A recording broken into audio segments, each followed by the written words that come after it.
어찌다 감사할까.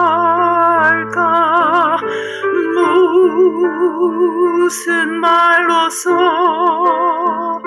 그 사랑 참 감사하리요. 하늘의 천군 천사라도 나의 마음 모르리라. 나 이제 새 소망이 있음은 주님의 은혜라. 하나님께 영광, 하나님께 영광, 하나님께 영광. 날 사랑하신 주, 그 피로 날 구하사 새 생명 얻었네. 하나님께 영광, 날 사랑하신 주 바치리라. 모두 나의 일생을 주님께 세상 영광 명예도 갈보리로 돌려보내리. 그 피로 날 구하사 죄의 소 건지셨네.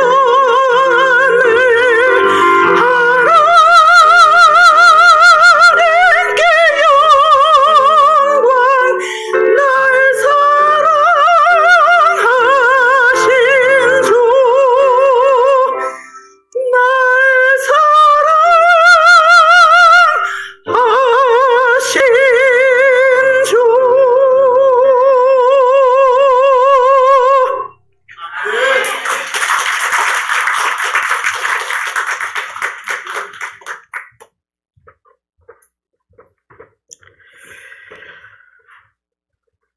이렇게 제가 시애틀에서 왔잖아요. 가끔 이제 아시는 분한테 연락이 오면 제 아내가 그런 이야기를 하더라고요. 연락을 하다가 이제 저희가 여기로 왔으니까 궁금하잖아요.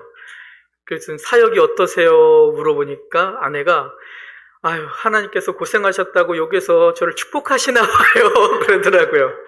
그래서 얘기를 하다 보니까 사실은 저희가 시애틀에서 사역할 때도 재밌게 사역했거든요. 행복하게 사역했거든요. 그런데도 불구하고 우리 사랑 침례교회 성도님들과 이렇게 사역하는 것이 얼마나 기쁘고 감사한지 모르겠습니다. 그리고 이 성도님들과 함께 우리 사랑 침례교회 하나님을 섬기는 게 감사한 것은 내일을 기대할 수 있기 때문에 하나님께서 우리 교회와 함께 하나님의 일을 이곳에서 하시겠구나. 그렇게 기대가 있으니까 너무나 감사합니다. 정말 하나님의 영광을 위해 우리가 함께 힘있게 나아가길 소망합니다. 다시 한번 말씀드리지만 작은 어부들 이번 달 말까지 우리 원고를 내주십시오. 주님 안에 기쁨, 얘기했지만 저 높은 곳에 있는 것이 간증이 아니고 주님과 함께 있는, 내가 있는 그곳에서 함께 있는 그것이 우리의 참 간증이 되기를 원합니다. 오늘은 우리가 하나님께서 왜 나를 이렇게까지 사랑하시는가, 이 음성을 하나님의 말씀을 통해 듣기를 원합니다. 다 같이 일어서셔서 우리 시편 139편 14절 말씀으로 우리가 하나님의 뜻을, 하나님의 음성을 듣기를 원합니다. 시편 139편 14절 말씀입니다. 우리 같이 읽겠습니다. 시작. 내가 주께 감사하옴은 나를 지으심이 신묘막측하심이라. 주의 행사가 기이함을 내 영혼이 잘 아나이다. 아멘. 기도드리겠습니다.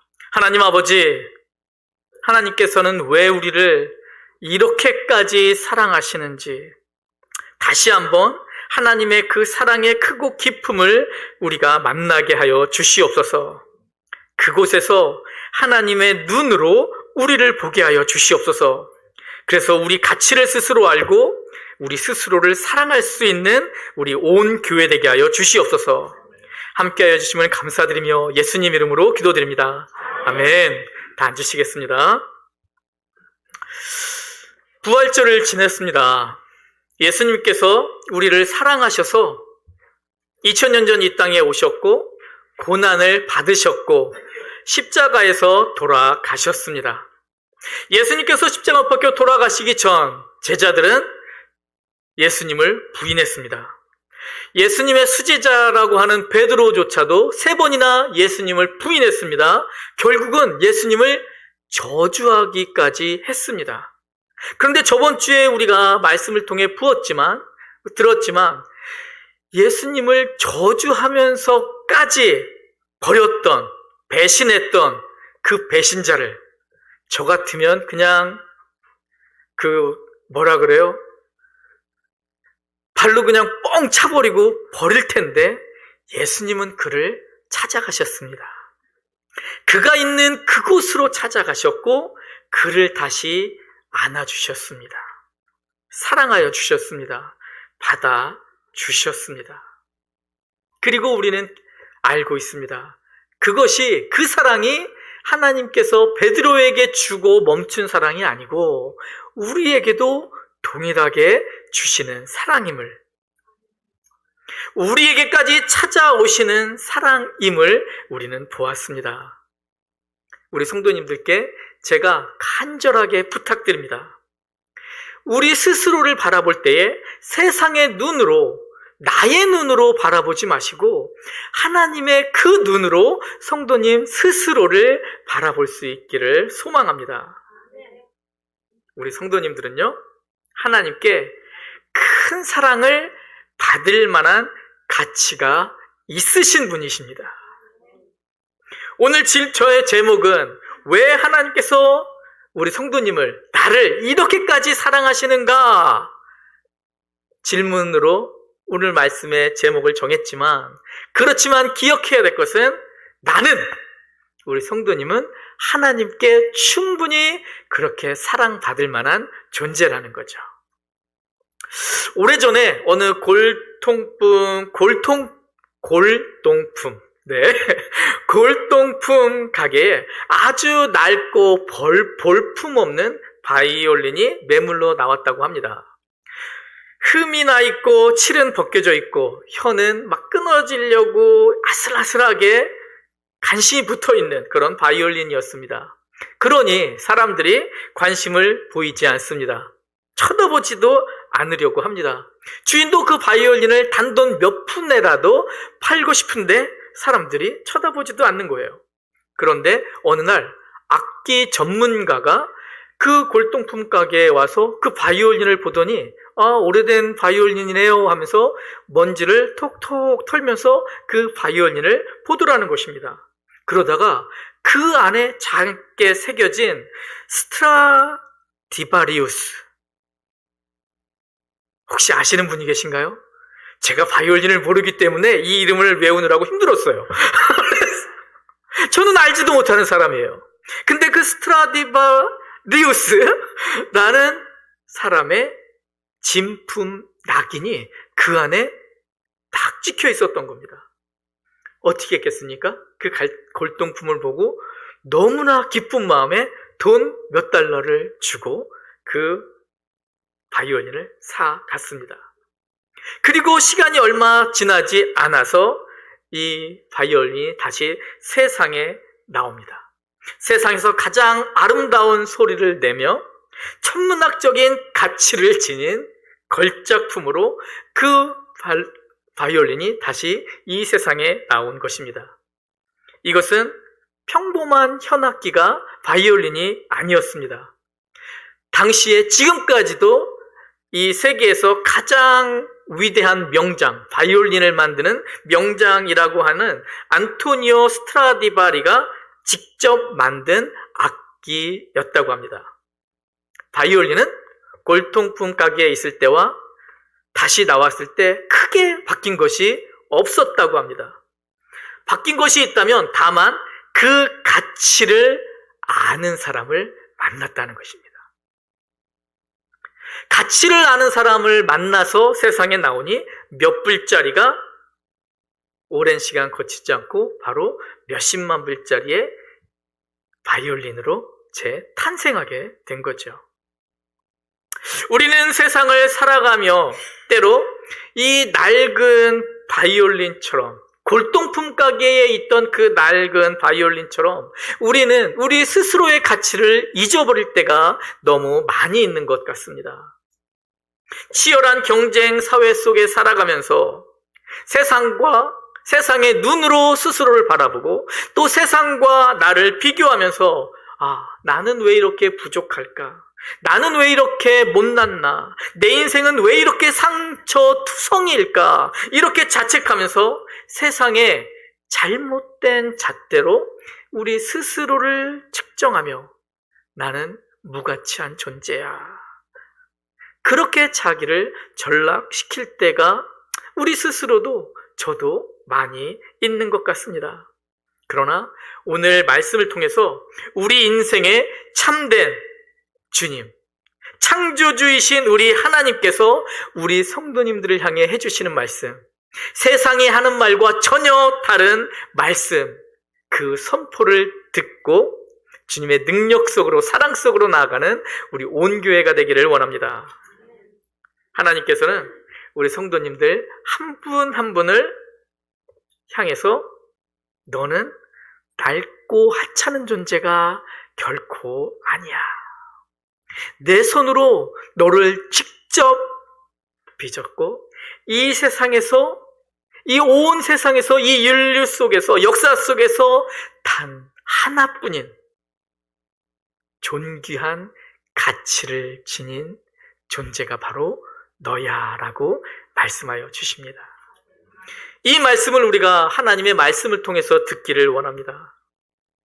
하나님께서 이렇게 외쳐주시는 소리를 듣기를 원합니다. 이 시간 성경의 깊은 진리 속에서 사랑하는 성도님의 그 영혼에 찍혀있는 하나님의 걸작품이라는 그 하나님의 낙인을, 그 영광스러운 낙인을 발견하기를 축원합니다. 그러면 성도님의 가치를 알기 위해서 알아야 될 것이 무엇일까? 첫 번째는 하나님께서 성도님을 첫 번째 뭐라고 되어 있습니까? 최고의 걸작, 그냥 걸작품 아닙니다. 어떤 걸작품이요? 최고의 걸작품으로 만드셨다는 것입니다. 자, 최고의 걸작품답게 한번 교만한 표정을 지어볼까요? 안 지어봐서 모르시죠? 저도 이런 이야기 처음 해봤네요. 우리가 그런 존재라는 사실을 기억하길 원합니다. 우리 사랑하는 성도님, 우리 성도님들은 사랑 받을 수밖에 없는, 존귀히 여김 받는 최고의 걸작품, 하나님의, 그것도 하나님의 걸작품입니다. 어쩌다 우연히 생겨난 존재가 아니라는 겁니다. 하나님께서 완벽한 설계를 하시고 하나님께서 친히 직접 정성껏 우리 성도님을 지어 주셨습니다. 이미 우리가 알고 있는 말이죠. 최고의 걸작품. 창세기 1장 27절은 선포합니다. 하나님이 자기 형상 곧 하나님의 형상대로 사람을 창조하시되 남자와 여자를 창조하시고, 사랑 성도님은 하나님의 형상대로 설계되었다는 거예요. 하나님의 형상. 세상에서도 짝퉁이라는 것이 있죠. 동남아 선교를 가면 사오는 게 무엇일까요? 짝퉁 가방. 왜 짝퉁 가방을 사옵니까? 그래도 설계는 잘 못했어도 유명한 것 따라 만든 것만으로도 가치가 있어 보이는 거예요. 그런데 하나님께서는 우리 성도님들 한 분 한 분을 짝퉁이 아닌 하나님의 진품으로 만드셨다는 것입니다. 옛날 어느 드라마에서 그 옷 입고 나오면서 이태리 장인이 한 올 한 올 땀을 흘려가며 만들었다고 하면서 귀한 옷이다 막 그런 말을 했던 적이 있는데, 우리 성도님들은 하나님께서 그렇게 지으셨다는 것입니다. 이 말씀이 처음 기록될 당시 이 고대 근동의 애굽이나 이 바벨론 문화권에서는 하나님의 형상, 이게 신의 형상이잖아요. 이 말은 아무에게나 쓸 수 있는 단어가 아니었습니다. 오직 절대 권력을 진 바로, 제국들의 왕, 그 왕들에게만 쓸 수 있는 단어였습니다. 그런데 이스라엘은 어떤 사람이었습니까? 애굽의 종이었어요. 평범한 사람도 아니었어요. 평범한 백성이나 노예들은 그저 그 당시에는 왕을 섬기기 위한 소모품 정도로 생각하고 있었는데, 그 이스라엘을 향해서 하나님께서 이 놀라운 말씀을 하여 주신 것입니다. 선언을 하여 주신 것입니다. 흙먼지 가득한 종들에게요, 너희는 모두 하나님의 형상으로 지음받은 놀라운 존재라는 것을요. 이 말씀을 그 당시에 들은 이스라엘은 충격을 받았습니다. 내가 하찮은 노예인 줄 알았는데 어찌 하나님의 형상이 나의 안에 있다는 것일까? 그 기쁨, 그 기대, 이게 얼마나 컸을지. 근데 이 말씀은 3500년 전 이스라엘에게만 주신 말씀이 아닙니다. 바로 이 시간 하나님 앞에 예배드리는 우리 성도님들 한 분 한 분을 향해서 주님께서 말씀하여 주십니다.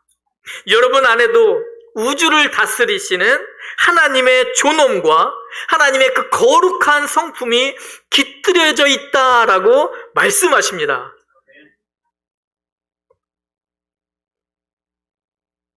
이때는 잠깐 가슴에 손을 얹고 내가 그런 존재라니 하고 놀라셔도 됩니다. 좋은 보석을 사면 어디에 담겨 있습니까? 바구니에 담겨 있습니까? 좋은 보석함에 담기죠. 우리 사랑하는 성도님은 보석함도 아니고 보석입니다.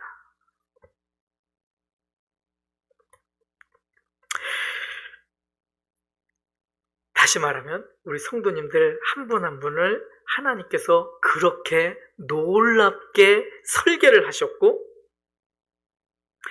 그렇게 놀랍게 설계를 하셨다는 말씀은 사랑 성도님은 세상의 부품이나 소모품이 아니라는 것입니다. 왕신 하나님의 대리자로서 이 땅에 서 있는 고귀한 존재라는 것입니다. 한번 제가 유튜브를 통해서 옛날 그 인터뷰하는 어떤 모습을 봤는데요. 한 사람이 이렇게 지나가다가 이렇게 옛날 사람이 타임머신이나 뭐 이런 걸 타고 온 거예요. 그리고 나서 지나가는 사람에게 묻습니다. 당신은 누구요? 그러니까 저는 회사원인데요. 회사원을 신분으로 나누면 무엇이요? 그랬더니 생각을 하더니 종이네요, 종. 그러면 주인은 무엇이요? 회사가 종이. 그럼 어디 가시오? 그러니까 주인님께 갑니다.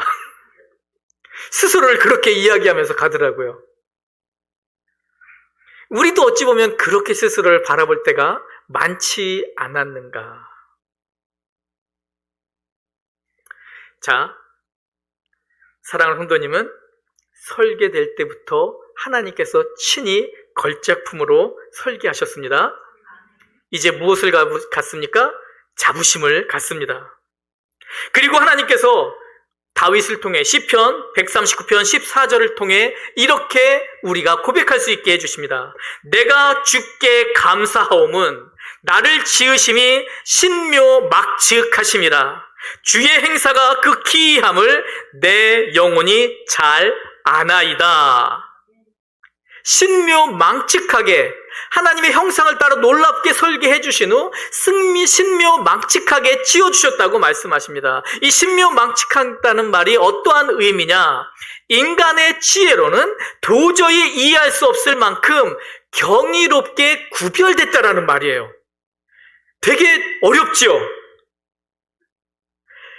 그냥 우리 생각으로는, 우리의 이성으로는 생각할 수 없을 만큼 놀랍게 우리 성도님이 지어주셨다는 말씀입니다. 하나님께서 공장에서 기계를 물건으로 찍어내듯이 그렇게 우리를 대충 만들지 않으셨다는 것입니다. 어머니의 태중에 있을 때, 그때에 하나님께서는 우리 성도님을 얼마나 정성껏 만들어주셨는지 지문이 있잖아요. 80만 인구가 이 지구상에 있는데 성도님과 같은 지문을 가진 사람이 몇 명이 있을까요? 없죠. 그러면 하나님께서 태초에 천지를 창조하신 후 지금까지 성도님과 같은 지문을 가진 사람이 있었을까요? 없었습니다. 하나님께서 성도님을 얼마나 놀랍게 만드셨는지, 얼마나 정성껏 만드셨는지 이 지문 하나로도 우리는 알 수 있습니다. 쌍둥이 아무리 똑같아 보여도 다름을 우리는 압니다. 우리 안에 있는 세포 하나하나, 성격의 그 세밀한 이 결까지도 하나님께서 모두 다르게 지어 주셨습니다. 그런데도 우리는 계속 비슷하게 맞추려고 해요. 저기 보니까 저희 아내도 우리 성도님들을 보면서 너무 좋은가 봐요. 우리 성도님들 성품을 이렇게 막 보여지고 느껴지잖아요. 저희 아내가 계속 이 성도님은 저하고 많이 비슷한 것 같아요. 저 성도님은 저하고 많이 비슷한 것 같아요. 이전에는 아이들이 잘하는 거 있으면 쟤는 나 닮았네? 그러고 아이들이 못하는 거 있으면 아유 당신 닮아서 이렇게 하더니 요즘은 우리 성도님은 저하고 많이 비슷한 것 같아요. 맞는 것 같아요. 맞는 것 같아요. 참 제가 저희 아내를 사랑합니다. 이제 옛날에는 저희 아내가 이명옥이잖아요. 저희 아내가 착하고 말 잘 들을 때는 오가 이렇게 불렀어요. 근데 어느 순간부터 저희 아내가 힘이 세지더라고요. 막 높이 올라오더라고요. 그래서 옥여사 이렇게 부르고 있습니다. 저희 아내에게 그랬습니다. 맞아요. 우리 옥여사 참 잘나셨습니다. 우리 성도님만큼 잘나셨습니다. 얼마 전까지만 해도 아내는 정말 우리 아이들의 자람이 나와 같게 하려고, 비슷하게 하려고 그렇게 애를 썼는데 요즘은 우리 성도님들 모습을 보면서 너무 귀하다 이 표현이죠. 또 그 말은 무엇입니까? 다르다는 말입니다. 외모도 다르고 성격도 다르고요. 왜요?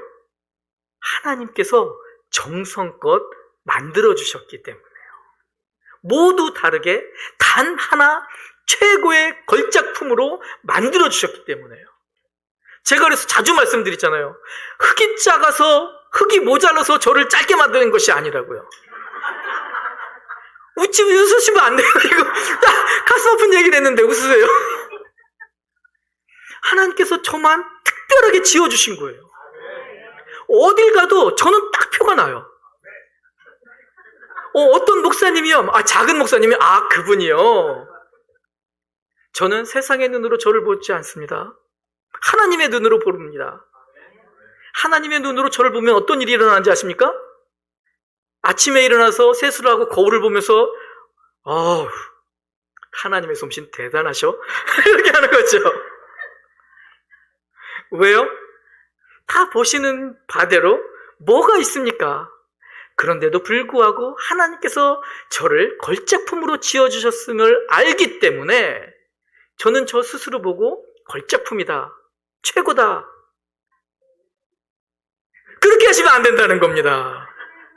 저희 아내가 사실 저와 처음 결혼했을 때 성도님들께서 목사님, 사모님 많이 닮으셨어요. 어떻게 닮으셨어요? 그러면 저희 아내가 뒤로 이렇게 와서 그땐 전도사였네요. 전도사님 죄송해요. 왜요? 그러니까 전도사님은 잘생기셨는데 저 때문에. 그러더니 저희 아내가 요즘 어떻게 하는지 아세요? 거울을 보면서 예쁘다. 예쁘다. 왜요? 걸작품이니까요. 사람의 눈으로 자기를 보지 말자는 것입니다. 하나님의 눈으로 보십시오. 자, 다시 한번 하나님께서 저를 걸작품으로 만드신 겁니다. 우리 성도님 한 분 한 분을 그렇게 만드셨습니다. 기억하십시오. 세상이 자꾸 이게 잘생긴 거야. 큰 게 절대 큰 거 멋있는 거 아니에요. 어떤 게 뭐한 거야? 세상의 눈이에요. 근데 하나님은 어떻게 하신다고요? 내가 너를 지었어. 그 음성을 들으십시오.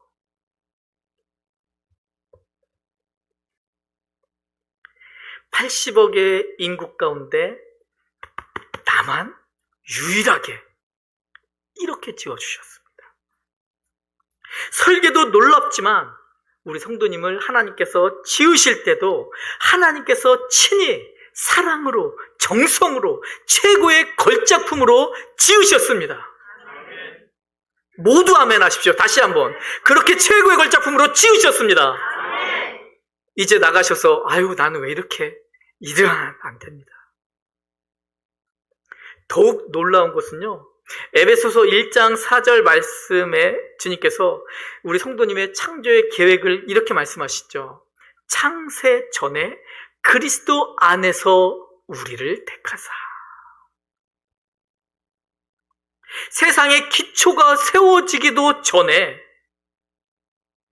하나님께서 이미 하나님의 마음속에 성도님을 향한 사랑으로 성도님을 치밀하게 사랑스럽게 이미 지을 결정을 다 해놓으셨다는 것입니다. 제발 이 말씀을 이미 내가 알고 있는 이야기예요 라고 듣지 말라는 것입니다. 정말로 이 말씀을 누리라는 것입니다.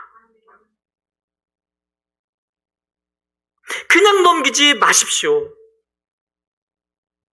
하나님 앞에서 우리 성도님이 얼마나 귀한 존재인지를 스스로 누리십시오. 하나님께서 성도님 한 분 한 분을 귀하게, 존귀하게 여겨주심을 아시죠? 믿으시죠? 천하 만물을 지으신, 천지 만물을 지으신 하나님 앞에서 우리가 존귀한, 하나님께서 우리를 존귀하게 여겨주시는 분이다라고 우리가 알면서, 믿으면서 왜 세상에서는 그렇게 작아지는 걸까요? 세상이 속인 것이고 그 속임에 넘어간 것입니다. 이제 그렇게 하지 맙시다.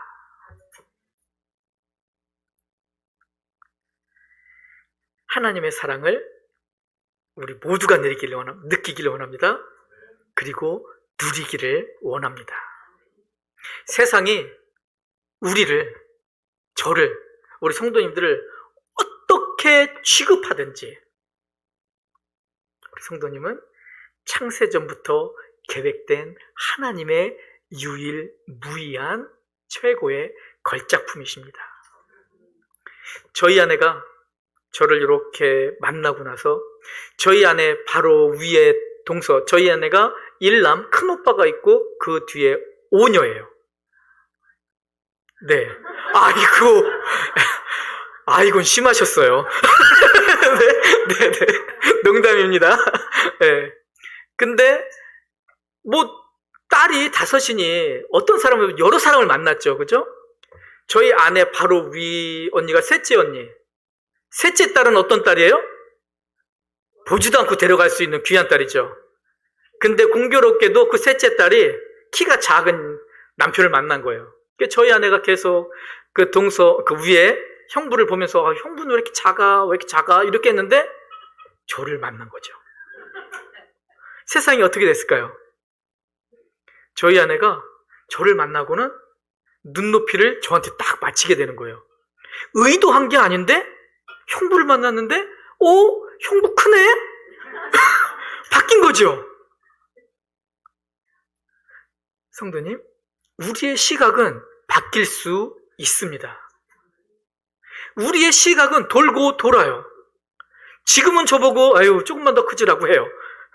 우리의 눈은 바뀌어요. 그런데 주님의 시각은 바뀌지 않습니다. 존귀하게 설계하셨고 존귀하게 지으셨고 존귀하게 성도님을 바라보십니다. 세상이 어떻게 나를 취급하더라도 하나님 앞에 굳건히 서십시오. 세상의 눈으로 절대로 스스로를 낮추지 마십시오. 아유, 나는 나이가 많은데, 나는 힘이 없는데, 나는 아픈데, 나 같은 게 무슨, 이건 누가 하는 말입니까? 사단이 하는 말입니다. 하나님께서는요, 내가 아플 때 옆에 안아주시면서 내가 알아. 내가 널 사랑해. 내가 나이 많고 늙어서 힘이 없어지면요, 내가 알아. 내가 사랑해. 하나님의 사랑, 그 사랑을 절대 놓치지 마십시오. 우리 성도님의 가치를 알기 위해, 스스로 알기 위해 중요한 것 두 번째는 하나님께서 성도님을 향해서 끊임없이 사랑을 고백하신다는 것입니다. 이 말씀을 준비하는데 어젯밤에 그러더라고요. 아내가. 요즘은 저한테 사랑한다고 안 해요. 하나님은 하십니다.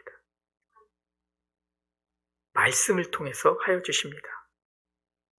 하나님께서는요, 저 멀리에서 우리 성도님을 그냥 방관하고 보시는 그런 방관자가 아니십니다. 지금 이 순간도, 한순간도 눈을 떼지 않으시고 가장 따뜻하고 가장 세밀한 시선으로 성도님의 삶을 지켜봐 주시고 돌봐주시고 계십니다. 왜 그럴까요? 성도님을 사랑하시기 때문에요. 스가랴 2장 8절 하반절에 보면 너희를 범하는 자는 그의 눈동자를 범하는 것이라 라고 말씀하십니다. 무슨 말입니까? 하나님께서 말씀해 주시기를 누군가 우리를 건드리면 그거는 내 눈을 찌르는 거야 라고 하나님께서 말씀해 주신 것이에요. 눈은 사람의 몸에서 가장 약한 곳 중에 하나고 스스로 보호하기 위해 애쓰는 곳입니다. 눈에 눈꺼풀 들어가 본 적이 무엇인가 이 먼지 같은 게 들어가 본 적 있죠? 어떻게 됩니까? 눈물 샘에서 놈이 촥 나와가지고 눈을 닦고 그리고 눈이 계속 껌뻑이면서 그것들을 빼내려고 합니다. 스스로 본능에 의해서 눈을 지키려고 합니다. 그리고 무엇인가가 날라오면 눈을 탁 감으면서 지켜집니다. 이 말은 성도님이 아플 때 하나님께서는 당신의 눈이 찔리는 것 같은 깊은 고통을 함께 느끼면서 성도님을 안아주시고 계신다. 어느 곳에서든 어느 상황이든 하나님께서는 성도님을 그렇게 사랑하여 주신다는 것입니다.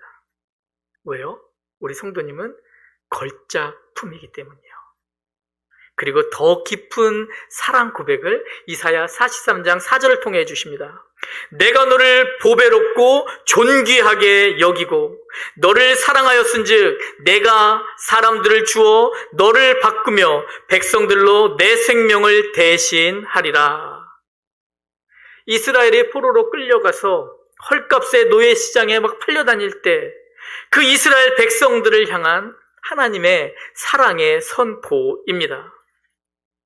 이 말씀을 쉽게 표현하면 그런 것입니다. 세상은 너희를 노예라고 부르지만 내 눈에 너희는 가장 빛나는 보석이다. 내가 열방과 민족을 다 내어주더라도 너와는 바꾸지 않을 것이다. 그게 노예인 이스라엘에게 하나님께서 친히 주신 사랑 고백이었습니다. 그리고 이 시간 성도님께 주시는 고백입니다. 하나님께서는 우리 성도님을 향해 말씀하십니다. 세상은 너의 외모, 너의 학벌, 너의 재력, 너의 능력, 무엇인가 세상에 보여줄 수 있는 그것을 보고 너의 가치를 매기지만 그리고 그 기준에 미치지 못한다면 세상은 가차없이 그냥 버리지만 그게 세상이지만 세상의 현실이지만 하나님의 평가는 우리의 행위나 어떠한 세상적인 그런 자격에 근거하지 않고 오직 우리가 하나님의 작품이라는 하나님의 소유라는 그 한 사실 때문에 하나님께서는 우리 성도님들 한 분 한 분을 우주보다 더욱 존귀하게 여겨주신다는 선포입니다. 사랑의 선포입니다. 그리고 스바랴 3장 17절은 이 사랑의 절정을 보여줍니다. 스바냐 3장 17절 말씀에 보면 너의 하나님 여호와가 너의 가운데 계시니 그는 구원을 베푸실 전능자시다. 그가 너로 인하여 기쁨을 이기지 못하시며 너를 잠잠히 사랑하시며 너로 인하여 즐거이 부르며 기뻐하리라 하시니라. 누군가를 깊이 사랑해 본 적이 있으십니까? 그 사람을 바라보기만 해도 입가에 이렇게 미소가 번져지는 그런 사랑, 막 가슴이 벅차오르는 그런 사랑을 해보신 적이 있으십니까?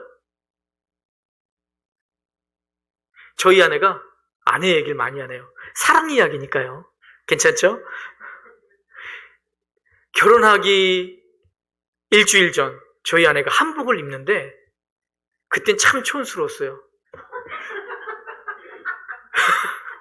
여기에 이렇게 핀을 딱 2개를 꽂고 저희 어머니께서 저한테 그 핀 하나만 좀 어떻게 해줄 수 없겠니? 제가 저희 아내한테 말을 못 하겠더라고요. 그랬는데 그 아내가 한복을 입고 나오는데 빨간 이 저고리라고 하나요? 치마에 하얀 옛날 거잖아요. 그 위에는 하얗고 아래는 까만 치마를 입고 오는데 왜 이렇게 이쁜 거예요?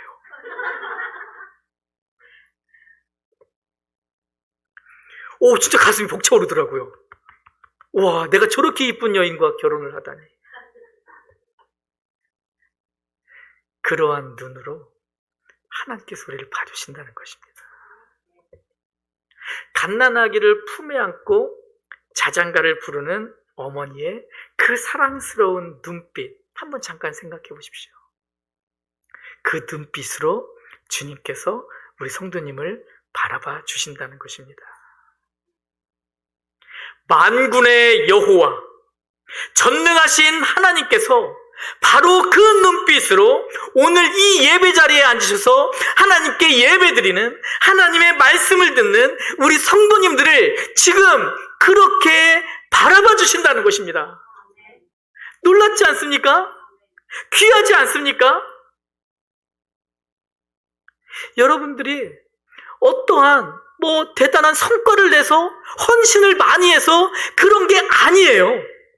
하나님께서 친히 성도님들 설계하셨고 정성으로 지으셨고 성도님을 그렇게 사랑해 주시기로 결정하셨기 때문에 성도님들을 그렇게 사랑하여 주시는 것입니다.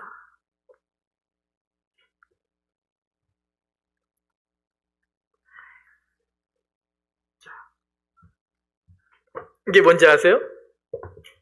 배죠. 저희 아들이 주일학교 다닐 때 선생님과 함께 이 배를 직접 만든 거예요. 이런 것 하나하나를 다 망치로 쳐서 선생님이 설계를 하시고 이 안에 작은 막 부품 하나하나를 다 직접 쳐서 만든 거예요. 선생님하고 같이.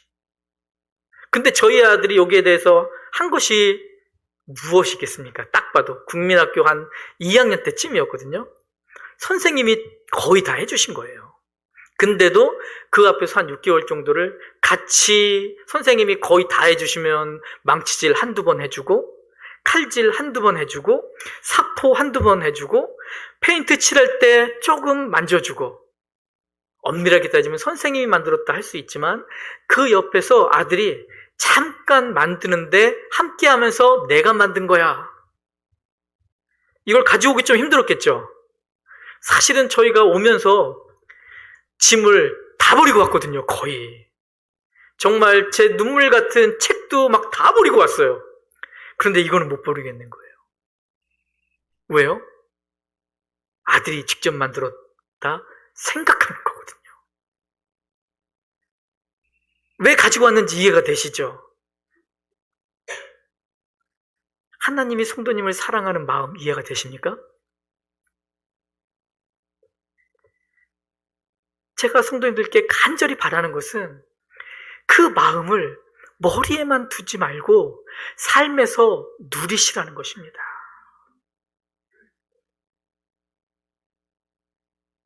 그저 상처 입고 지친 모습 그대로라도, 지금 이거 다 늘어났거든요. 이거 돛도 이렇게 딱 멋지게 돼 있던 건데 다 처졌거든요. 그런데도 아들의 이 배를 향한 사랑은 변함이 없는 거죠. 말씀드렸지만 우리가 상처 입고 지친 모습 그대로라도 아버지 품으로 나온 우리 사랑하는 성도님의 존재 그 자체로 인해서 하나님의 기쁨, 하나님께서는 그 기쁨을 주체하지 못하신다고, 즐겁게 노래한다고 말씀하십니다. 왜 이 사실을 가르쳐 주시는 걸까요? 하나님께서 네가 그 존재임을 알고 누리라는 것입니다. 성도님 한 분 한 분이 하나님의 가장 큰 기쁨이라는 것입니다. 왜요? 하나님께서 성도님을 그냥 그렇게 사랑하시니까요. 놀랍지 않습니까? 사랑하는 성도님의 가치를 알기 위해서 마지막 세 번째로 기억해야 될 것은, 하나님께서는 십자가의 구원으로 성도님을 향한 사랑을 확증해 주셨습니다. 말로만 사랑을 하면 공허할 때가 많죠. 진짜 사랑은 대가를 지불을 합니다. 희생을 통해서 그 사랑을 증명합니다. 하나님께서 우리 성도님을 얼마나 사랑하시는지를 십자가에 피 묻은 그 복음을 통해서 영원히 지워지지 않도록 못 박아 주셨습니다. 그리고 요한복음 3장 16절은 이야기합니다. 하나님이 우리 성도님 한 분 한 분을 이처럼 사랑하사 당신의 하나뿐인 외아들을, 이 세상 그 무엇과 비교할 수 없었던 그 외아들을 주셨으니, 바로 이것은 그 놀라운 복음을 믿는 자마다 멸망치 않고 영생을 얻게 하려 하심이니라. 우리가 일상생활에서 어떤 물건의 가치를 매길 때 가장 정확한 기준은 그 물건 사기 위해 내가 얼마를 지불했는가, 그 물건의 값일 것입니다. 10불을 주고 샀다면 그것은 10불짜리입니다. 100억 불을 지불하고 샀다면 그것은 100억 불입니다. 바이올린이 잠시 골동품에서 몇 분짜리가 몇 불짜리가 됐었지만 결국 그 가치를 알아보는 사람으로 인해서 다시 놀라운 가치를 입증받는 것처럼, 전능하신 하나님께서 죄와 사망의 늪에서 빠져 영원히 형벌을 받을 수밖에 없는, 지옥불에 빠질 수밖에 없는 우리를 사랑하셔서 다시 살려주시기 위해 십자가에서 지불해 주신 값이 얼마입니까? 천사의 생명입니까? 가장 아름다운 그 어떠한 무엇입니까? 이 세상과 바꾸셨습니까? 아니요. 이 세상과 비교할 수 없는 천사의 생명도 아닌 당신의 하나뿐인 외아들의 생명이셨습니다. 하나님께서는 자신의 본체이시며 가장 사랑하시는 외아들 독생자 예수 그리스도의 생명을 십자가의 대속 제물로 내어 주셨습니다. 그게 성도님의 가치입니다.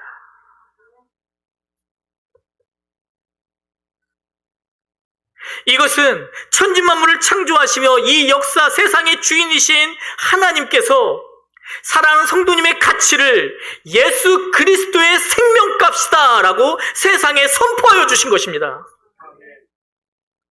너무 놀랍지 않습니까? 내 가치가 예수 그리스도의 생명값이라고요. 이런 사랑을 받은 우리가 어찌 감히 스스로 나를 가치 없는 사람이다 생각할 수 있겠습니까? 이런 놀라운 사랑을 받은 우리가, 놀라운 가치를 가진 우리가 어떻게 세상이 나를 가치 없게 한다고 같이 그 세상의 눈으로 자기를 보며 그래 맞아 나는 쓸모없는 인간이야 라고 할 수 있겠습니까? 이것은 겸손이 아니에요. 오히려 하나님께서 나를 사랑하는 그 사랑을 무시하는 처사인 것입니다. 가슴에 손을 대고 마음으로라도 손에 대고 나는 정말 하나님 앞에 존귀한 자야. 나는 예수님의 피값으로, 예수님의 생명값으로 산, 예수님의 생명값과 동등한 가치를 지닌 그 존재가 바로 나야. 깨달으십시오. 누리십시오.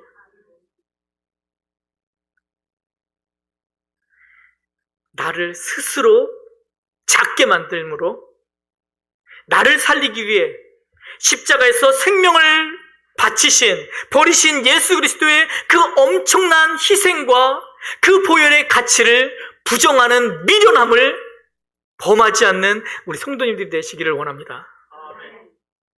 믿으신다면 이제 하나님의 사랑을 신뢰하며 소망의 걸음을 함께 내딛기를 원합니다. 창조주 하나님, 아버지께서 오늘 성도님을 향해 한 분 한 분을 향해 말씀하십니다. 내 사랑하는 아들아, 내 사랑하는 딸아, 내가 너를 내 형상으로 창조하였고 내가 십자가의 피값으로 너를 다시 사서 구원했단다. 그러니 너는 세상의 그 무엇과도 비교할 수 없는 나의 가장 존귀하고 보배로운 이 세상의 최고의 걸작품이란다. 나는 너를 사랑할 수밖에 없단다. 이 말씀을 듣고 누리시는 성도님들이 되십시오. 왜 주님께서 이렇게까지 성도님 한 분 한 분을 사랑하시는지 아시겠습니까? 창조 이전부터 지금까지 성도님을 그렇게 사랑하시며 바라보셨기 때문에, 지금도 바라보시고 앞으로도 바라보실 것이기 때문에 사랑하지 않으실 수가 없는 것입니다. 세상의 헛된 기준에 이제 흔들리지 마십시오.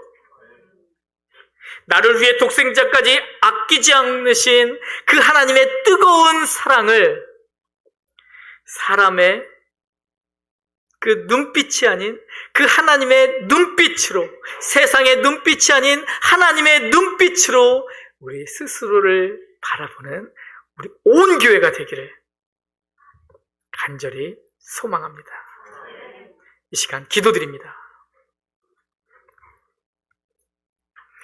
하나님 아버지, 사단이 우리를 속여 세상이 아무리 우리를 보잘것없는 아무것도 아니라는 그러한 오해를 우리 스스로 하게 만들지라도 하나님 아버지, 이 시간 주님 앞에 서 있는 우리는 하나님의 영광스러운 걸작품이라는 사실을 잊지 않게 하여 주시옵소서. 우리가 보배롭다는 사실, 하나님의 그 놀라운 사랑을 받았다는 사실, 이 사실을 기억하며 날마다 기쁨과 소망 속에서 우리 성도님들 한 분 한 분을 사랑하여 주시는 그 하나님의 사랑을 누리는 온 교회가 되게 하여 주시옵소서. 세상 그 무엇으로 우리를 바라보는 것이 아니고 하나님의 눈으로 우리 스스로를 바라보며 스스로를 사랑하는 하나님의 사랑을 온전히 누리는 우리 온 교회 되게 하여 주시옵소서. 감사드리며 예수님 이름으로 기도드립니다. 아멘.